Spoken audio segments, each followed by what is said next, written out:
Bonjour à tous, j'espère que vous allez bien. On se retrouve pour le brief du samedi 7 septembre. Exceptionnellement, on va faire un petit brief aujourd'hui. On va également analyser Ethereum. On va peut-être parler également du marché américain rapidement. Je vais pas faire d'analyse d'altcoin, je garde ça pour lundi. Là, c'est un petit brief exceptionnel pour faire un petit point avant lundi. Comme d'hab, avant de commencer, je fais un petit point rapide sur le copy trading. On a pu avoir 2 TP hier, un sur TRX ETH, un sur le Gold, donc le PAXG. Pour nous rejoindre, je le rappelle, c'est 100% gratuit. C'est le premier lien en commentaire épinglé. Tous les liens utiles concernant mon contenu, formation gratuite, VIP, etc. Ça vous ramène sur cette page. Vous vous inscrivez sur Bitget via notre lien partenaire. Vous obtenez 10% de réduction sur vos frais et jusqu'à $8 000 de bonus de dépôt en fonction du premier dépôt que vous allez faire. Vous mettez votre mail, votre mot de passe et vous vous inscrivez. Vous passez le KYC et ce sera bon. Ensuite, vous remplissez ce petit formulaire ici, rejoindre copy trading.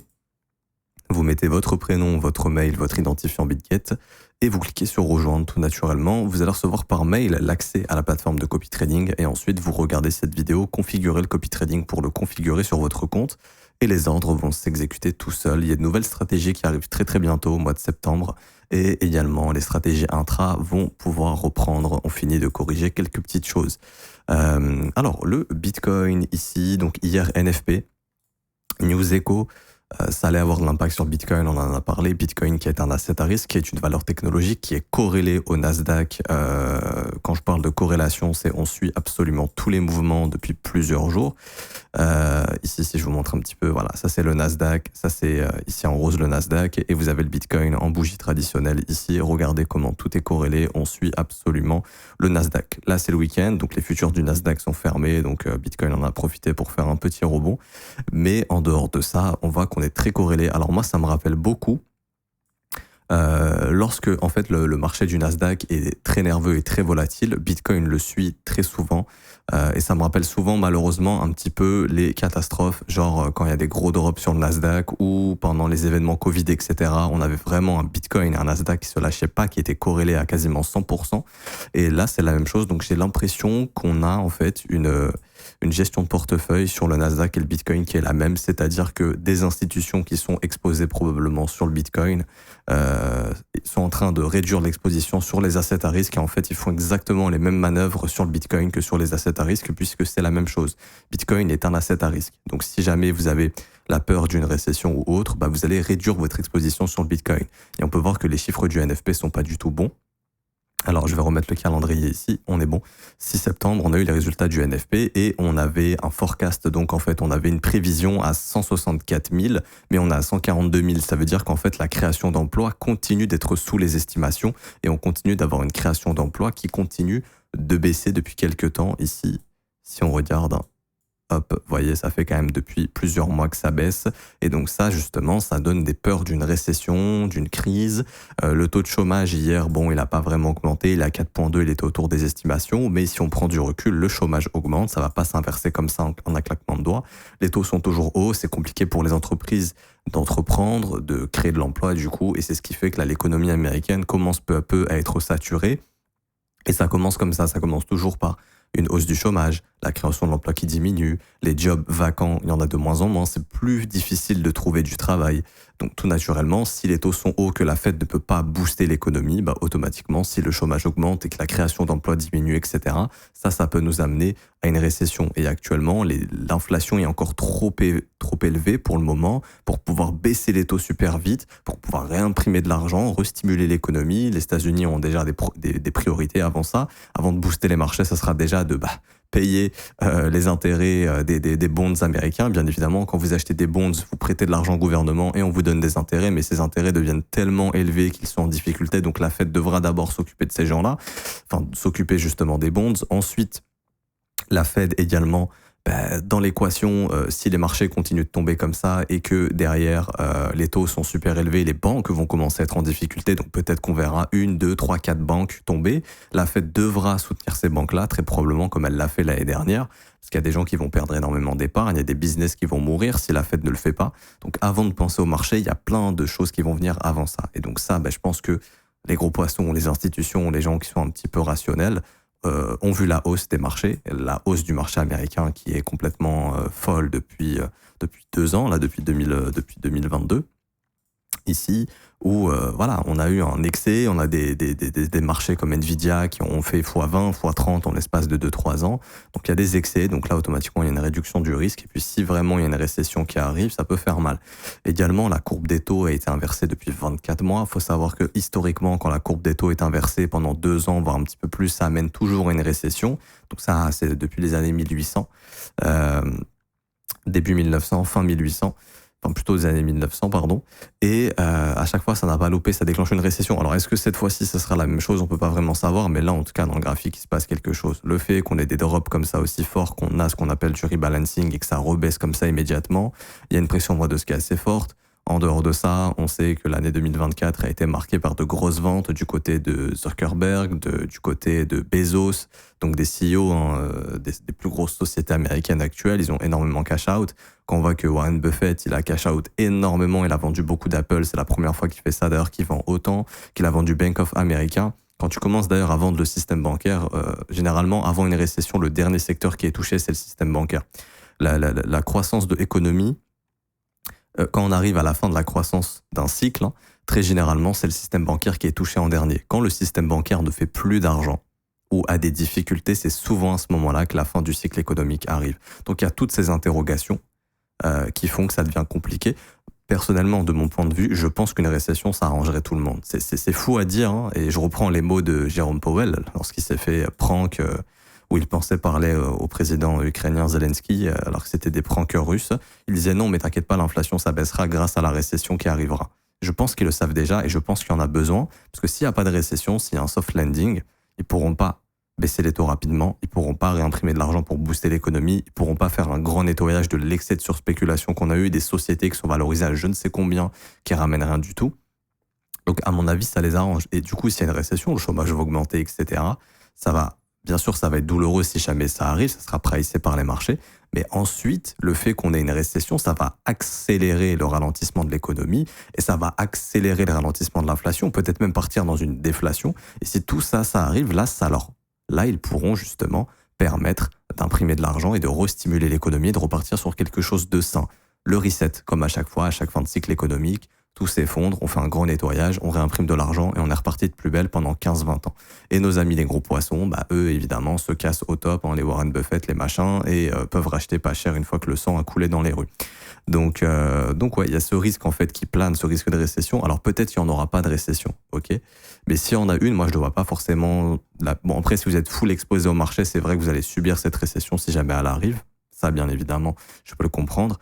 Mais si on veut pas 2 ans ou 3 ans de surplace où il se passe rien, où bah la Fed, enfin l'économie américaine, elle est en difficulté, où c'est compliqué d'imprimer de l'argent, où faut d'abord sauver la dette, faut sauver les bonds, faut sauver les banques s'il y a des banques qui font faillite, bon bah ça va être long en fait de retrouver un marché aussi. Alors que si c'est rapide et sanglant et que ça va vite, il y a une grosse crise, non peu importe, mais qui est voilà un pricing de récession ou qu'il y a une récession, bon bah très rapidement on va pouvoir passer à autre chose parce qu'on va imprimer de l'argent, etc., etc.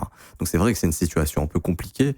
Bitcoin n'a jamais vécu une récession. Bon, il a vécu le crack Covid en 2020, mais on va dire c'était c'était un crack, c'était pas forcément une crise, hein, parce qu'après les data économiques étaient au top.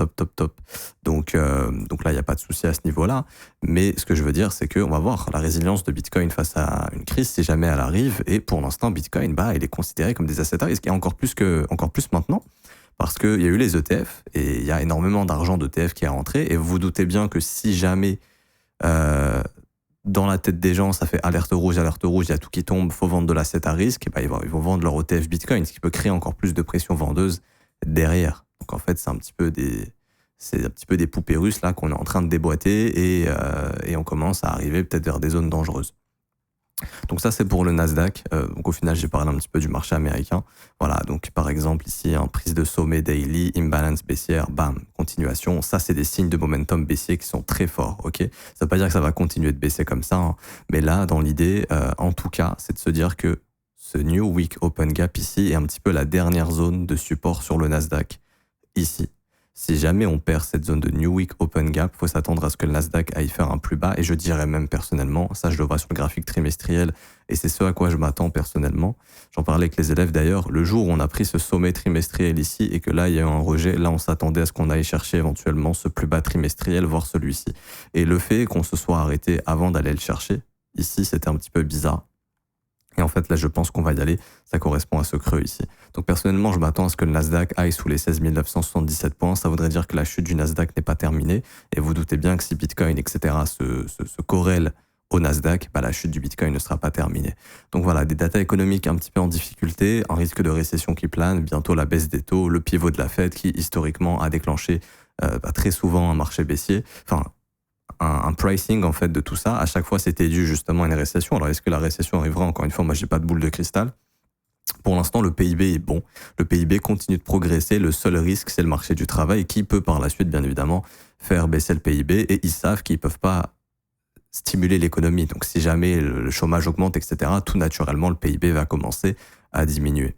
Et pour revenir sur notre ami Bitcoin. Alors, hier, je sais pas si vous avez vu, mais la news de NFP a causé un pump à 8h30 heure de New York. D'ailleurs, j'ai pu trader ce pump ici, j'ai pu engager un gain et ensuite j'ai pu shorter le marché au bon moment. Je vous montrerai tout ça après.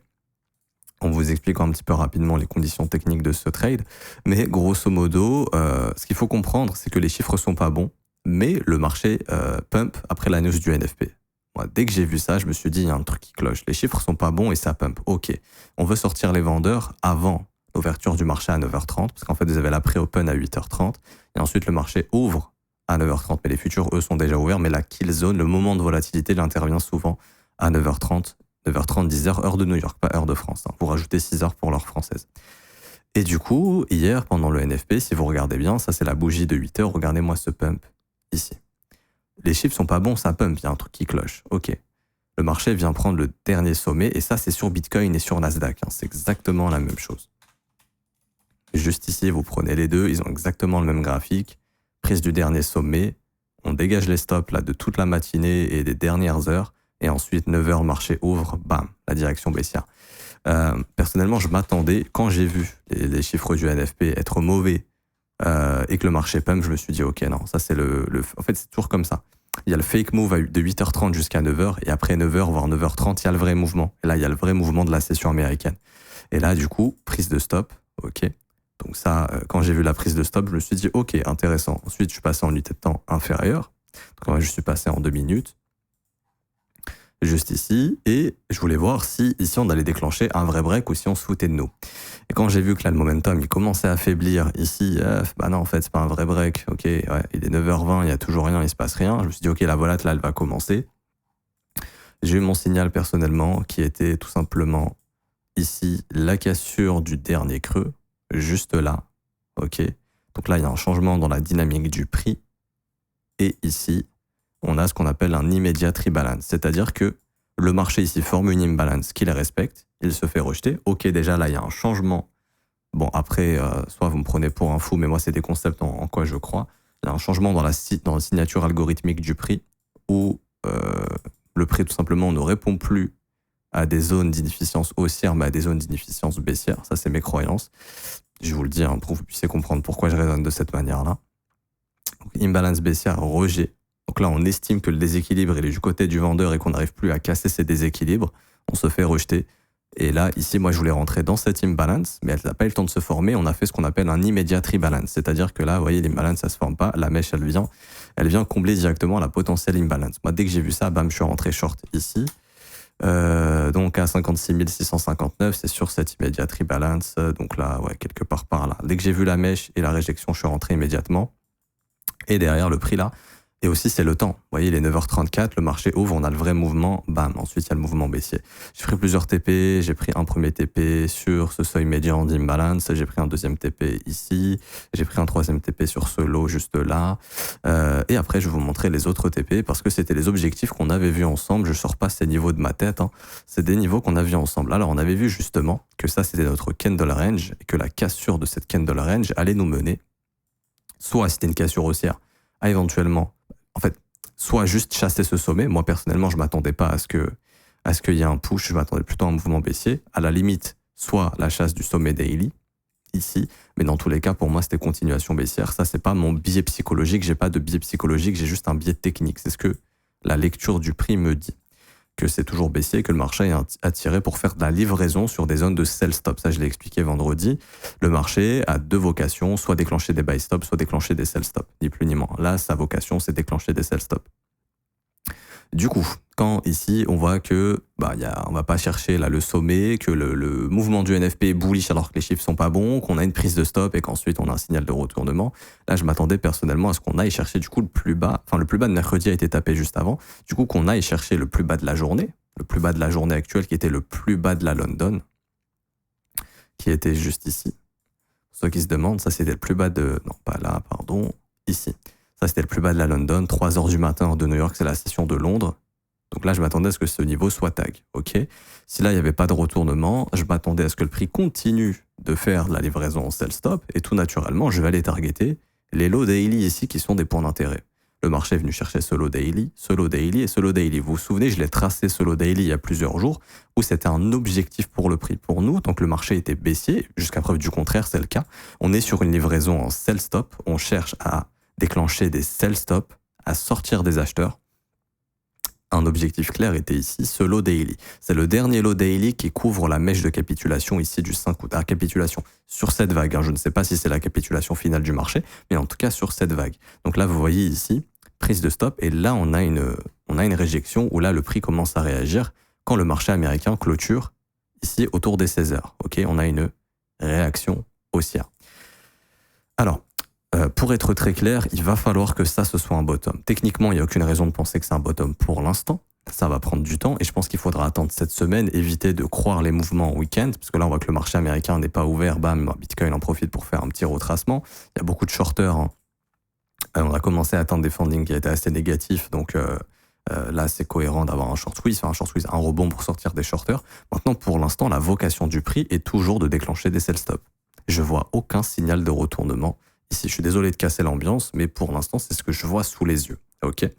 Ce qui serait un bon premier signal, et là, ce serait de l'horaire, ce serait l'irrespect de l'imbalance qui est venu tag le low de mercredi, de mercredi ici. Là, casser cette imbalance, ce serait positif. Pour moi, le marché, tant qu'il est baissier, il risque juste. Donc là, il y a une imbalance baissière qui a déjà été travaillée. Vous voyez, il y a une petite mèche dedans. Elle nous a causé un rejet juste ici. Je ne sais pas si vous la voyez, je l'ai tracé pour vous. Voilà, vous voyez, on a une imbalance. On est venu faire un petit rejet, continuation baissière. Et là, on revient bosser cette imbalance. Et vous voyez, le prix sous le seuil médian, c'est précis. Il est en train de se faire rejeter légèrement. Si le prix casse cette imbalance, pour moi, il va revenir tag cette imbalance juste ici.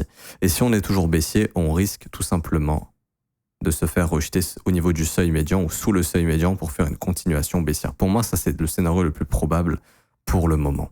Je suis conscient que Bitcoin est sur une zone où il peut vraiment former un bottom, où il peut former un creux ascendant, mais je demande de voir ça. Puisque là, actuellement, on attendra la clôture d'aujourd'hui, mais on peut former de l'imbalance baissière, qui sera de nouveau un signal baissier. Le prix, par exemple, pourrait aujourd'hui, donc ça dépend de la clôture, mais si par exemple aujourd'hui on clôture comme ça le prix, ok, imaginons ça c'est notre journée de samedi, on va former une imbalance baissière. Ce qui risque de se passer le dimanche ou le lundi, c'est la prise de ce sommet. Donc peut-être le dimanche ou le lundi. Donc genre le dimanche, pareil, il consolide comme ça. On a vraiment un week-end qui est calme. Lundi, on arrive, bam, on prend les stops de samedi et dimanche. On vient dans l'imbalance. Et lundi, boum, on a une continuation baissière. Mardi également, etc., etc.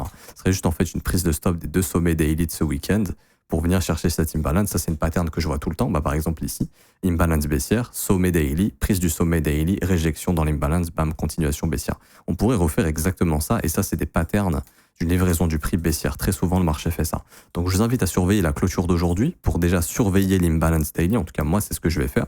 Et ensuite, vous regardez plutôt lundi, même le dimanche. Mais dimanche, lundi, on regarde comment se comporte le prix. Si vous voyez des prises de sommet, des réjections, vous posez pas de questions, c'est signe de continuation baissière. Le prix reviendra travailler le seuil médian de cette mèche. Alors, je sais pas si en weekly, ça a déjà été fait.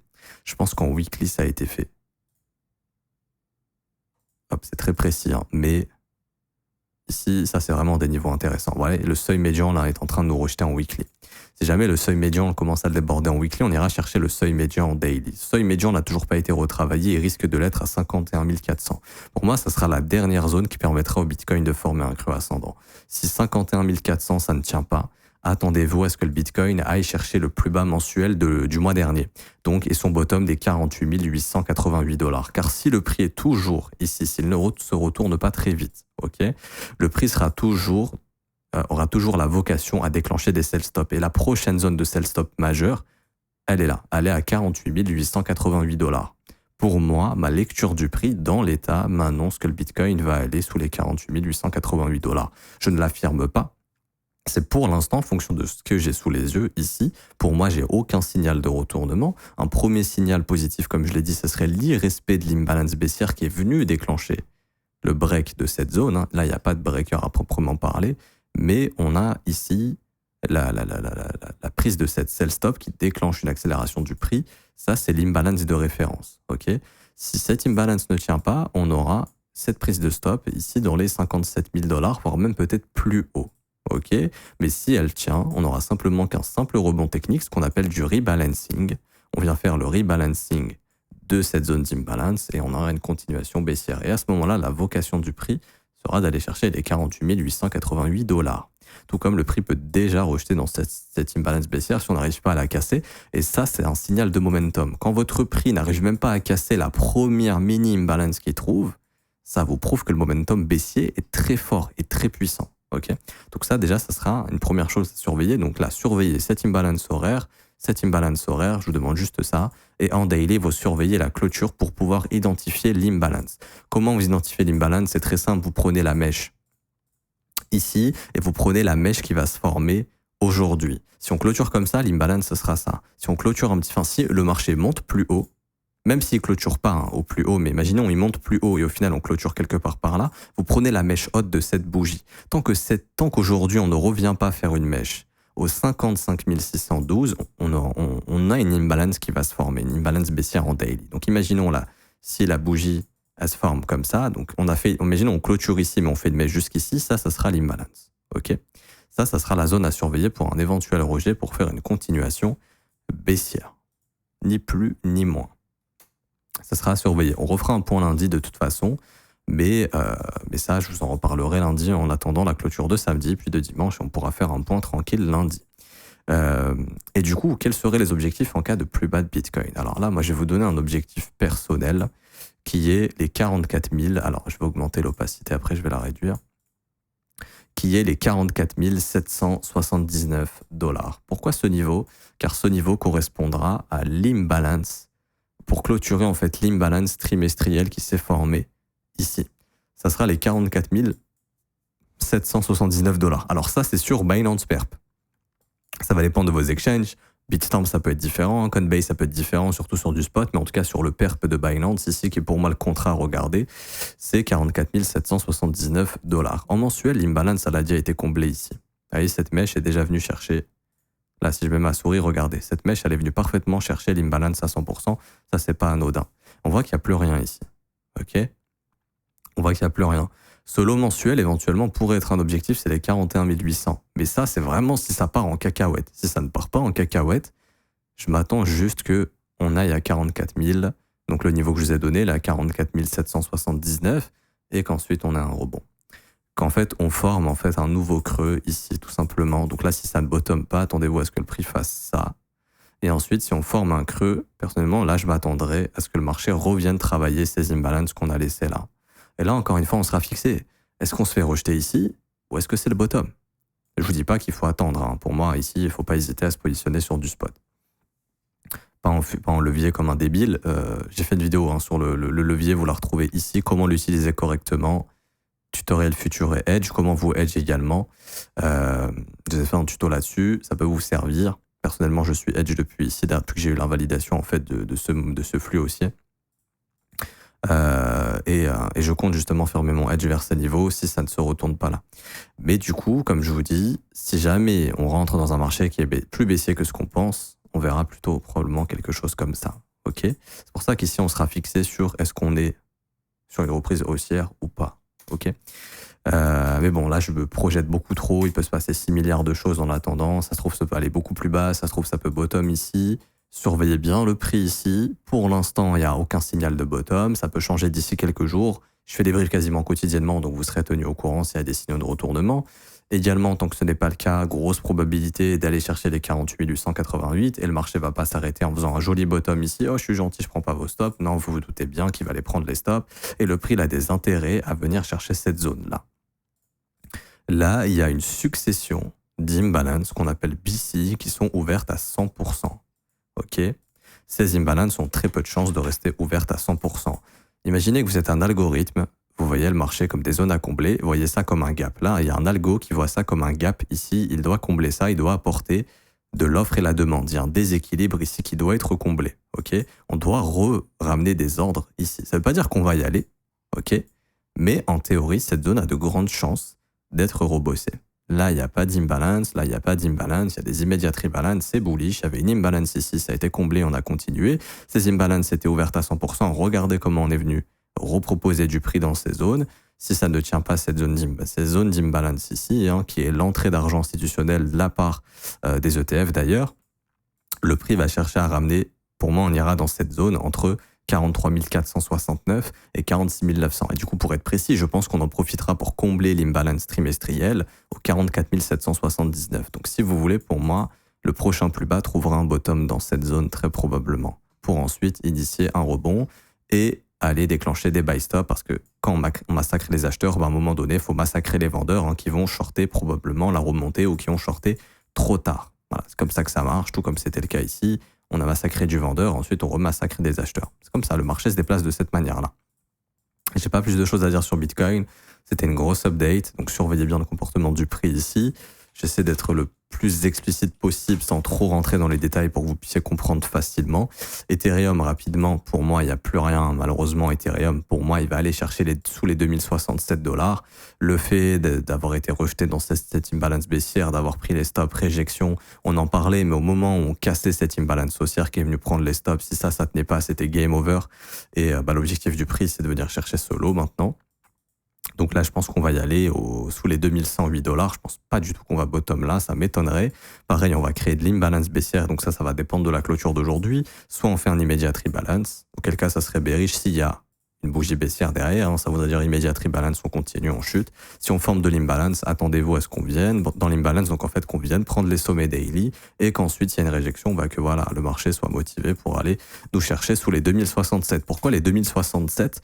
Car c'est le plus bas annuel actuel, donc c'est un énorme point d'intérêt.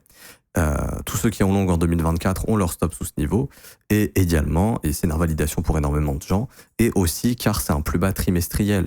C'est le plus bas de l'année, c'est le plus bas du Q1, du premier trimestre de l'année. Donc là, vous voyez, il y a un énorme intérêt pour le prix, pour moi, à venir chercher ce lot ici et à venir combler cette imbalance trimestrielle. Donc perso, je m'attends à ce que Ethereum aille sous les 2060, du coup c'était combien ? 2067 $ sur Binance Pair. Après ça va différer en fonction des exchanges. Tout simplement. Et du coup, 2000 $ c'est bien, mais vous vous doutez bien qu'il y a un paquet de stop et de liquidation sous 2000 $. Il y a plein de gens qui vont manuellement ou pas manuellement liquider leur position sous les 2000 $. Donc il faudra les taper les 1900 et quelques ou les 1800 et quelques. Ok. Je vois personnellement ici des imbalances ouvertes à 100%. Pour moi, le prix peut très bien les chercher entre 1680 et du coup, pour être précis, 2041 $. Pour moi, c'est la zone, la future zone, pas de bottom définitif, je ne sais pas si on sera sur un bottom définitif, mais à mon avis, ce sera la zone qui permettra à Ethereum de former un rebond et de aller repartir, on va dire, dans les 2002, 2003, 2400 $, etc., etc. En weekly, je regarde rapidement. Pareil, on a des imbalances, donc des PC ici, une succession d'imbalances haussières qui sont ouvertes à 100%. Et là, j'en vois une entre 1773, il y en a deux, entre 1773 et 1639. Ça me semble très des objectifs pour le prix. Le prix a pour vocation très souvent d'aller combler ces imbalances ou de se garer dans ces imbalances. Vous voyez ici, cette imbalance haussière, on est venu faire ce qu'on appelle le rebalancing à 100%. C'est magique, et hop, on est reparti dans l'autre sens. Ces imbalances ont toutes été retravaillées. Il n'y a que ces imbalances ici qui n'ont pas été retravaillées en daily. Ça ne veut pas dire qu'on va y aller, mais en tout cas, ça pour moi, c'est un objectif pour le prix. Également, je vous montre quelque chose d'intéressant, c'est sur le CME. Sur l'Ethereum futur du CME, nous avons un gap qui est ouvert ici à 1800 $. Alors c'est en daily, si je dis pas de bêtises. Ça ne veut pas dire qu'on va y aller encore une fois, voilà. Il y a un gap ouvert ici, il y a des ordres, il n'y a aucun ordre qui ont été exécutés sur le CME. sur ce niveau de prix ici à 1849, et donc ça, c'est un objectif pour le CME très probablement. Vous voyez, ce gap ici a été comblé, ce gap ici, alors non, il n'y a pas de gap, là il y avait un tout petit gap, ça a été comblé également, il n'y a aucun autre gap après. Hein. Ça, c'est des New Week Open Gap, mais c'est pas un gap où genre il n'y a eu aucun ordre exécuté. Ça, c'est un gap où voilà, fallait exécuter des ordres, vous voyez, on y est revenu. Ça, c'est un gap où il faut exécuter des ordres ici. On n'est pas revenu pricer à 100% ce gap. Vous voyez, là, il y a un trou sur la cotation. Ça risque très probablement également d'être comblé. En tout cas, si jamais ça part en cacahuète, il y a de grandes chances que le prix sur le CME vienne ici. Alors sur le PERP, ça peut être... par exemple, sur le CME, eux, ils peuvent venir là, et nous, sur le PERP, on peut juste s'arrêter ici, par exemple. Hein. Mais en tout cas, ça devient un point d'intérêt pour le prix également. Les 1849, 1863 $. Il y a énormément de probabilités, si ce lot ici saute, que le marché soit pas venu ici pour rien, qu'il en profite également pour venir. C'est algorithmique, hein, mais qu'on en profite ici pour venir proposer des ordres pour combler le gap qui est ouvert, tout simplement. Donc bon, d'un point de vue technique, c'est pas la folie, je vais pas vous mentir. Tout comme ce gap, il sera comblé. Hein, ce gap ici, il sera comblé. Hein. Ce sera peut-être notre objectif de rebond d'ailleurs. C'est pas impossible, 2700, 3000 balles, on peut très bien aller chercher ces niveaux-là, c'est vraiment pas impossible. Mais ce sera un objectif très probablement pour le prix, ok, d'aller combler ce gap. Quand je sais pas, mais à un moment donné, ce gap sera comblé, tout comme ce gap peut être comblé. J'ai pas plus de choses à dire sur Ethereum. Bon, ça commence à faire une grosse vidéo, mais bon, il y avait beaucoup de choses à dire. Donc voilà, dans l'état, le seuil médian de la mèche en weekly, bon, on commence à aller dessous, mais ça sera regardé en weekly. Ici, hein, vous voyez, on est en train de le bosser. En daily, on avait ce seuil médian qu'on est également en train de travailler. Là, on a une clôture dessous. Ça, je vais pas vous mentir, c'est pas top. Ok, c'est pas top du tout même. Franchement, c'est pas top. C'est des aveux de faiblesse en fait pour aller chercher ce lot et ce fameux gros morceau d'imbalance. Alors que là, on voit pas très bien. Je vais augmenter l'opacité. Hein. Mais ouais, très probablement que cette zone-là, d'imbalance mensuel, de succession d'imbalance, on risque d'y aller. Ok, c'est un point d'intérêt pour le marché. Quand vous le regardez comme ça, voilà. Pour moi, le marché il est motivé là pour aller chercher, au moins cette imbalance. D'ailleurs, je vais noter L pour l'instant. Entre 1875 et du coup, juste ici, 2040 $, quelque chose comme ça me semble être l'objectif. J'ai pas plus de choses à dire, donc je m'arrête, j'espère que ça vous aura plu. Si c'est le cas, n'hésitez pas à laisser un petit pouce bleu, vous abonner. Vraiment, mettez un pouce bleu, ça récompense le travail qui est fourni, c'est gratuit et ça permet de motiver mon travail et de me récompenser sans rien faire. Donc s'il vous plaît, si vous avez la capacité, faites-le. Lâchez un commentaire aussi si vous avez une question, peu importe, c'est toujours appréciable.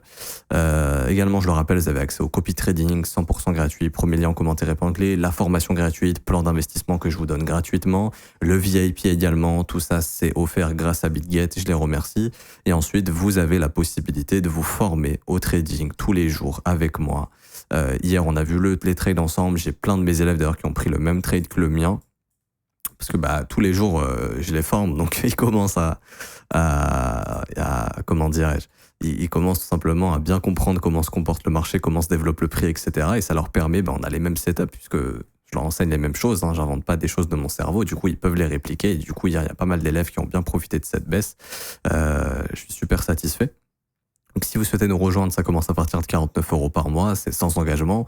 Vous pouvez annuler le renouvellement quand vous le souhaitez, ne vous inquiétez pas. Vous pouvez payer en carte bleue ou en Bitcoin, enfin en crypto-monnaie, Bitcoin, USDT, etc., etc. Vous avez la possibilité de partir sur des abonnements 3, 6 et 12 mois qui sont moins chers. On arrive jusqu'à 36% de réduction. Vous pouvez lire tous les témoignages, tout le descriptif de l'école, mais je vous la fais simple. Tous les jours, on se forme du lundi au vendredi. En direct, je réponds à vos questions. Si vous n'êtes pas là pendant le direct, vous inquiétez pas, c'est disponible en rediffusion. Si vous rentrez le soir du travail, vous pouvez vous taper la rediffusion, il n'y a pas de souci. Si vous avez des questions que vous n'êtes pas là pendant le direct, il y a un channel sur le Discord qui a été fait. Vous posez vos questions et moi j'y réponds dans la vidéo de demain, dans le brief de demain. Vous avez tous les témoignages des élèves ici et vous aurez aussi une formation qui vous sera envoyée par mail, ok, que vous pourrez suivre tranquillement dans votre coin. Regardez les vidéos, regardez les cours écrits, faire les exercices, valider vos compétences grâce aux examens et passer au prochain module. Tout ça, ça vous sera envoyé par mail. Je m'arrête ici, je vous souhaite une bonne journée, on se retrouve lundi. Bon week-end, ciao ciao.